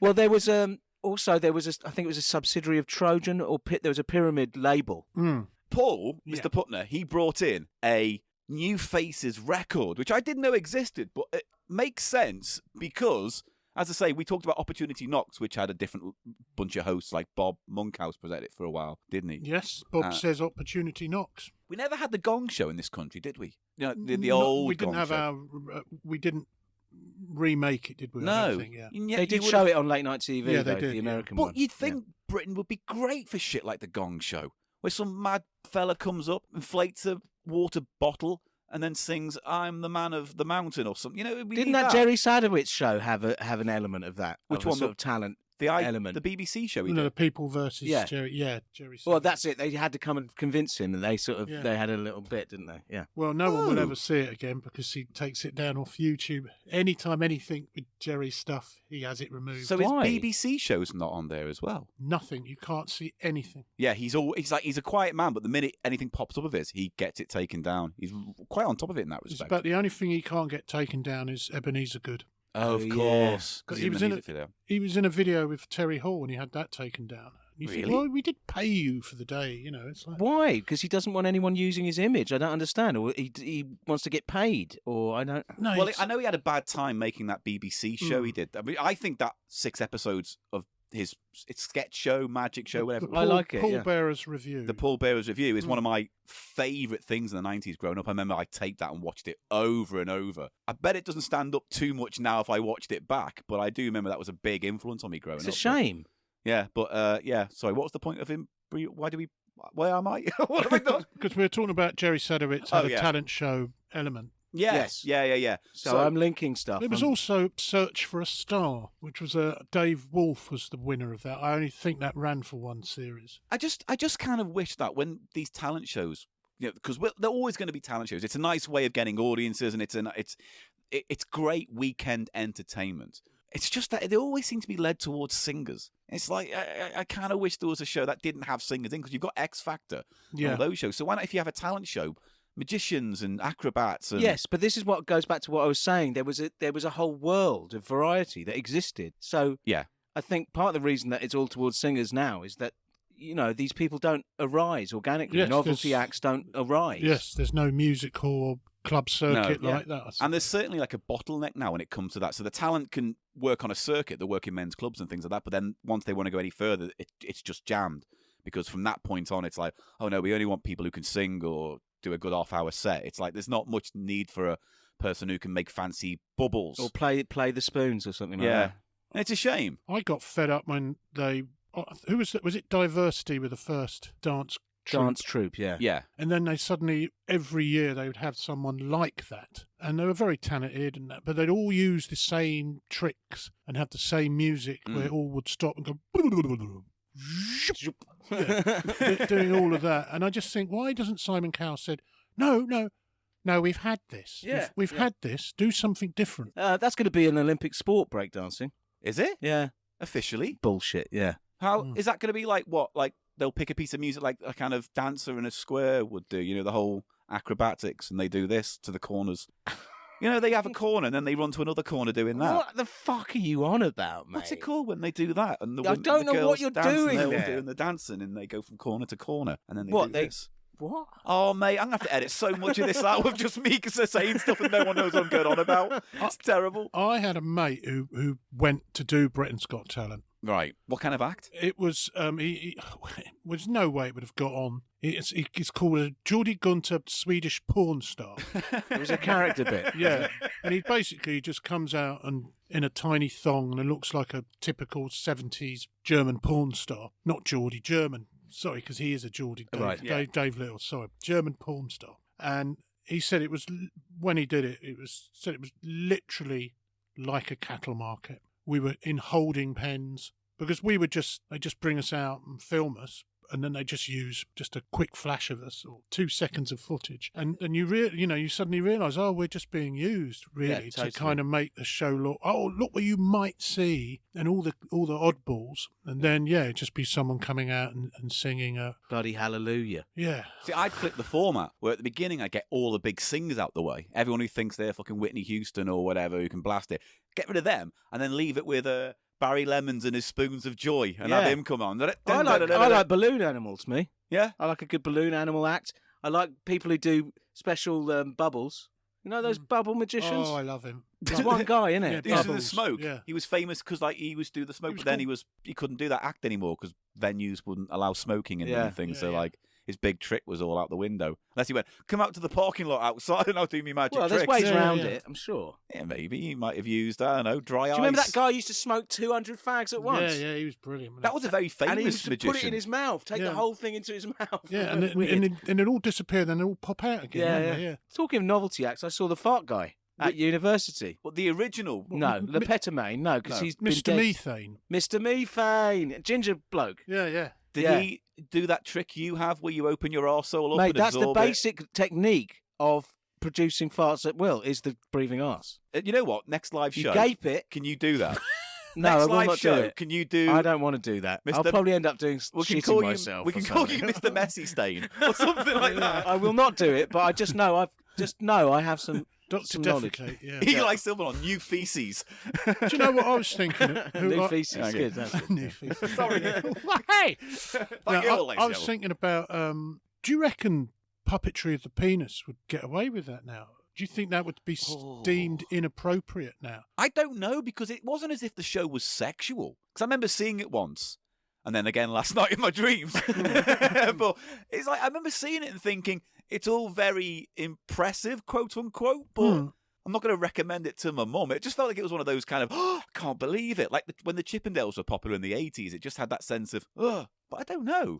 It's a funny one, isn't it? You think, would that be seen as a bit icky now? I would like to say not, because as I say, No, I don't think so, because it's sort of I don't know if they'd get it's a West End show. unsexualised, isn't it? And it's sort of like that Swedish kids program with Mr. Penis or whatever, you know. Yeah, but that is a cartoon. It's not a bunch of Australian men. It's a huge penis going around doing stuff. Yeah, but it's not attached to a human, is it? Right. Like they interviewed Billy Connolly on Graham Norton's show the other night, and he was reminiscing about his appearance dancing naked in Piccadilly Circus in an early comic relief. And you do think, I wonder if they would do that now, whether that would be seen as a bit weird now. It since Me Too and all the other grave issues. Probably, yeah. They're probably just saying, Well, it's like everything's about context, though, right? You know, everything. I think no topic is off the books, providing you have context for it. Even if your context is hateful, at least it's context. Because at the end of the day, whatever you put out there, you've got to stand by.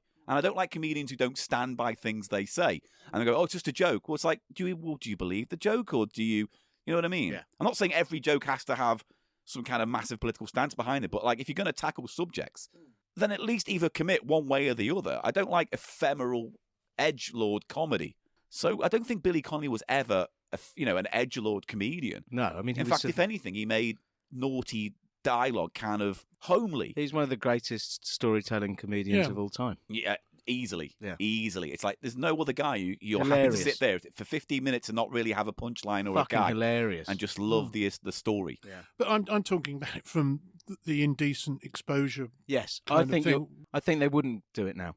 No. I think for that reason. If you're making this a humorous thing of a man, waving his private parts in public, where it is in that kind of grey area, isn't it, really? There's only one way to find out, and if you're up for it, Paul, we can go to Piccadilly Circus. not? It's only Well, on Leicester the road. Square's just down the road. We can just go there if you want. Yeah. Well, give it a go. I'll watch it out. I've seen enough of your penis in the past 24 hours. Yes, because you could, if I was to walk naked through Piccadilly Circus and get arrested, I could say, well, it's all right for Sir Billy Connolly in 2006 or whatever.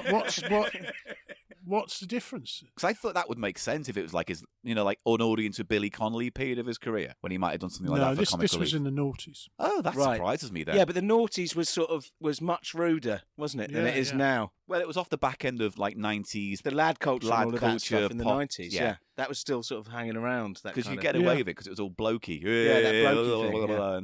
And, even the ladette culture Yeah. probably could tolerated that thing as I well. mean, going back to Blankety Blank, I was in a Blankety Blank sketch for Comic Relief. The last good sketch Comic Relief Oh, ever did. I'm going to say that right now because oh. that was a huge favourite with Oh, yeah. it our was- little group of comedians. That is a damn oh, fine sketch. We died on our arse on the night, though. Did you?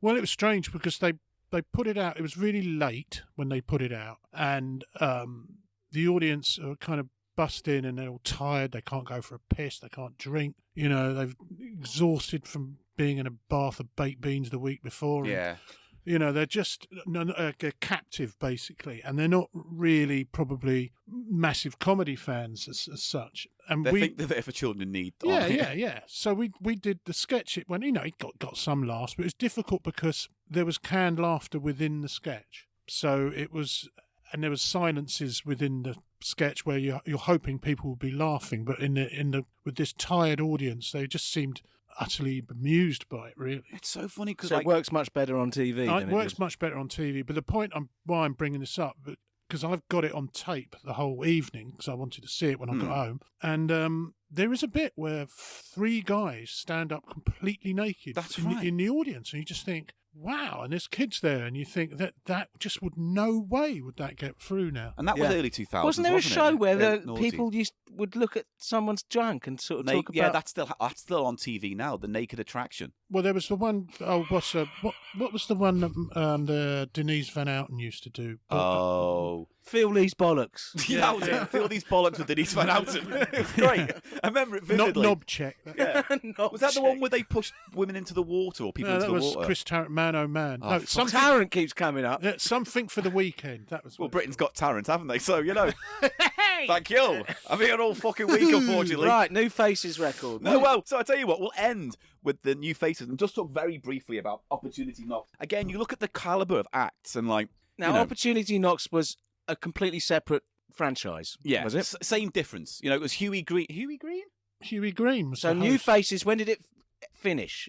Oh, God, no, it ran up until 86. Okay. But Opportunity Knocks came and went. It was bigger in the 70s, but effectively, Oh, you really? had New So they were- Faces and Opportunity Knocks They were going at the both same knocking time. around at the same time. And I will say this, I think New Faces had the better talent. I think they came out with the better acts, whereas Opportunity Knocks, here's who you got. Peters and Lee, Paper Lace, Peters and fucking Freddie Lee. Starr with his fucking ballads, Oh. who Simon Pegg played in the Blankety Blank sketch, That's didn't he? right. Yeah. Alright. Yeah. That's all I can do of him. Airborne with the song Emily J. It's like you Fucking hell, Airborne. how bad is your talent Ghost roster? Meat by Airborne. Here's the thing. How bad is your talent roster? Opportunity Knocks when of all the acts you've put Peters and Lee on twice and Paper Lace on twice. Fucking hell. You know what I mean? Well, if I remember correctly, Opportunity Knocks, they didn't have a judges like New Faces, but they had a thing called a clapometer. Oh, yeah. I know the clapometer. And so they would get the audience that were the studio audience, not people at home. That would be imagine the microphones they'd need. Had to clap, and they had this guy obviously stood behind, hiding on this little board with an arrow going up to say. So he was the clapometer. He had to decide. I suppose so. So if he was pissed off, he's the one you had to impress. I mean, how hard can you clap and cheer? Yeah. to Make to sure. make it go over 78. Well, if you were a canny act, you'd probably give him a hand job. You know, find out who the clapometer operator Fucking is. gave him a clapometer. yeah, it's got the clapometer. Talk about a fucking standing ovation.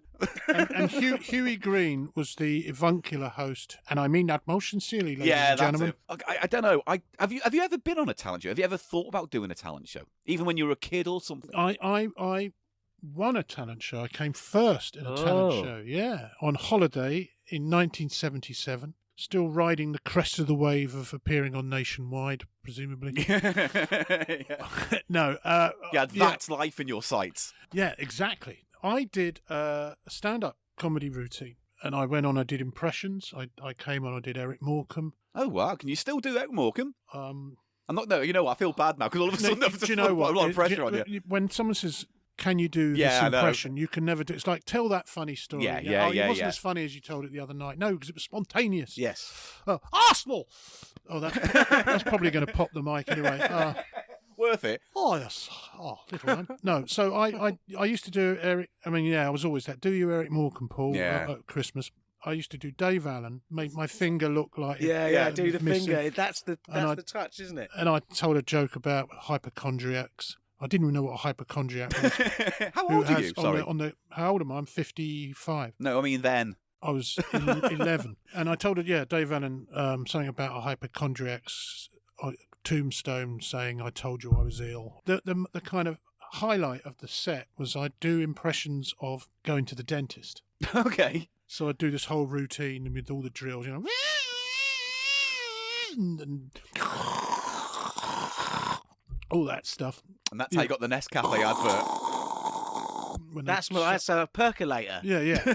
So I do all of that, and I won it. They said to me, "We're going to put you on the top of the bill tomorrow night at the adult cabaret." I said, "I don't want to open.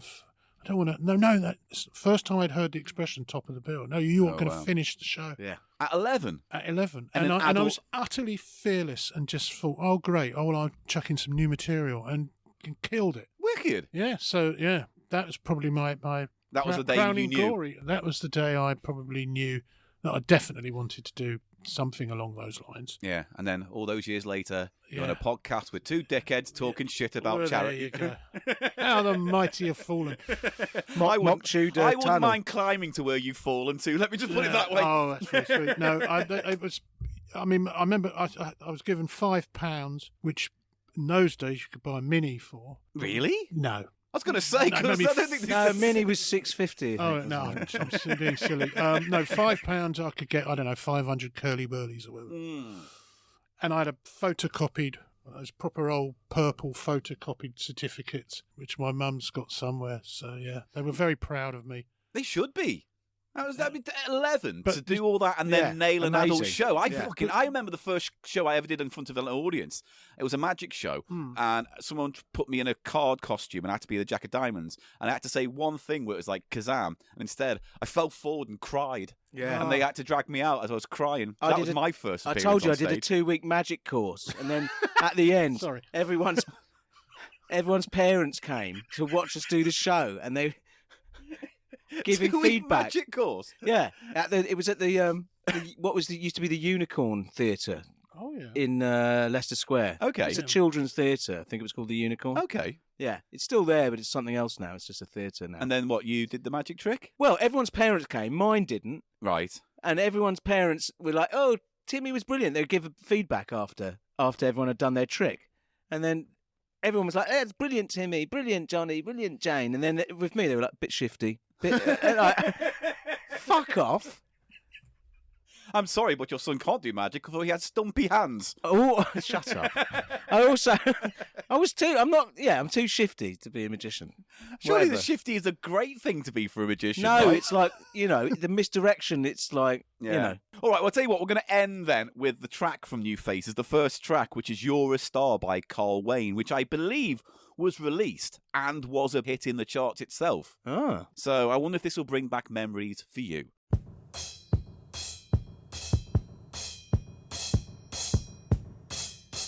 Yesterday I was happy to play for a penny or two a song till a fella in a black sedan said, we got plans for you, you'd never dream. You're a star, a army suit and a new guitar.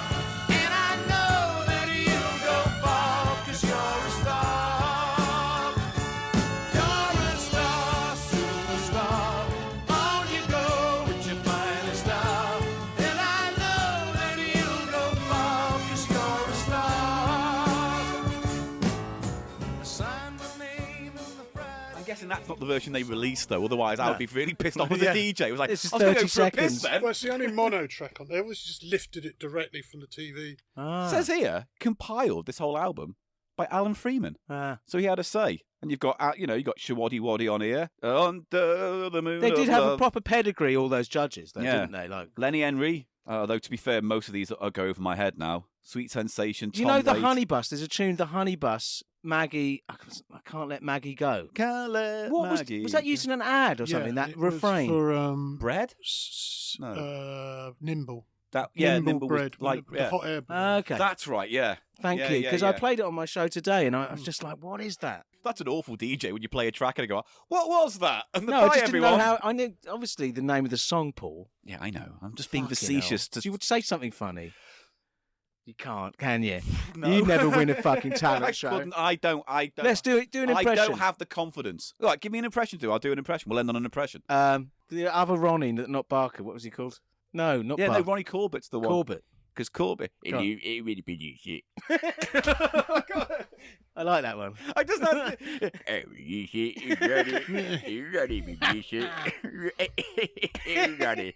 That's it. Go on, anyone else? Go on, I'll do him. The two Ronnies used to come on, and whenever he did his sitting down in the chair bit, Monologue. I was like, out of there. This is so boring. They're the best bits. It was not the best It was bit. the art of the tangent. It was never about the joke. It was about the tangent. I did not like those bits. Yeah, there was actually, I kind of only really liked the sketches. I didn't like the songs at the end. No. I've always been a bit of a comedy song person, though, so I like those ones. I just thought, well, I don't really resonate with music hall versions of this. I liked it when they did Pop Stars at the time. Yeah, but that was always they did weird bust- as well. Who were those two, the Western singers? Jelliphant. Jessafat, was it? I've got the whole LP, and Yeah. it's basically just straight sort of country tunes. I've got that not Les Dawson. I've got that Ronnie Barker album, which is just full of him doing End of the Pier songs because he was obsessed with postcards and End of the Pier and British stuff. Yeah. So there's a whole annual of his collection of Bawdy.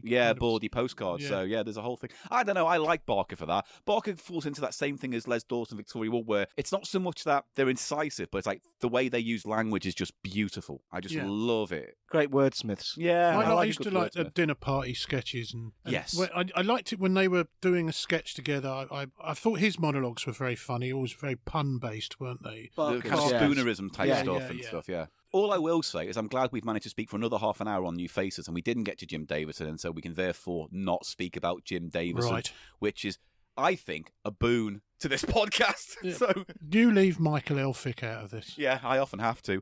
Although, basically, if you want to know the history of Jim Davison, look up Jimmy Jones and is it Jimmy Jones, Jimmy James? Who was the other comedian of the time? The one he fucked over. No, the one he ripped the whole fucking act oh, off. he got the whole Even act. his funny racist jokes, he ripped off Jimmy James or Jones or Jimmy, Jimmy, Yeah. Jimmy. Yeah, he ripped off the undertones. Yeah. The bottom line is, he's dead to us, so we can all move on. Right, let's wrap this show up.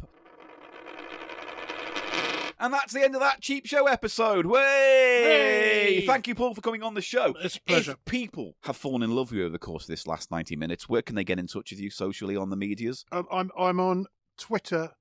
It's a load of drivel I tweet, so It's be fine. prepared. It's real Paul Putner. Yeah, and I don't have a blue tick because I don't even know how to do that. I don't even really know how to use Twitter. So, if you want to see pictures or anything accompanying this episode, go to thecheapshow.co.uk. We're on Facebook, we're on Instagram, all those kind of things. But on Twitter, it's where we're most vocal. At The Cheap Show Pod, I'm at Paul Gannon Show. Eli is. Eli Snoid, ELISNOID. And if you would like to consider supporting us financially through the art of Patreon, you can. patreon.com/CheapShow. Give what you can, but only if you can, and stop looking at me like that. For the art of when Patreon. you start doing, He's really doing when mouth you funnies. start doing the admin at all on this podcast, I can do then it. you can start correcting We've had me. this before. We've I been can doing do this it. for nearly 6.5 I can years, fucking and you do can it. barely remember Well, the that's- email I'll address. tell you what. What's the email address? www. No, you see, there we go. thecheapshow.com. No. .net. Why would it be .uk. .net? It's an email. .uk. Where's the at? At... You useless bag of bollocks. It's... Now Paul, I've you've forgotten- never said through the art of Patreon before, have you? I've though? got to mix it up, That's haven't a I? weird thing to say. You know what else weird to say? What? You wanking in the jungle. I said that out loud, didn't I? So, you can email us anything you want, thecheapshow@gmail.com. And if you go to our website, thecheapshow.co.uk, there are links to our merch page, our YouTube channel, events, magazine page, and there's also the address for our P.O. box if you want to send us anything to the show to play with or a price of shite. And I think that has been a rather long and epic episode, and so thank you, Mr. Putner, for joining us for it, and you're always welcome back, even if you don't necessarily want to come back. Yes, well, thank you very much for having me. Very you. democratic. Yes. All right, you have anything you want to say, Eli? No. Good. Should we say goodbye then? Goodbye. Goodbye then. Bye. See you next week. Bye.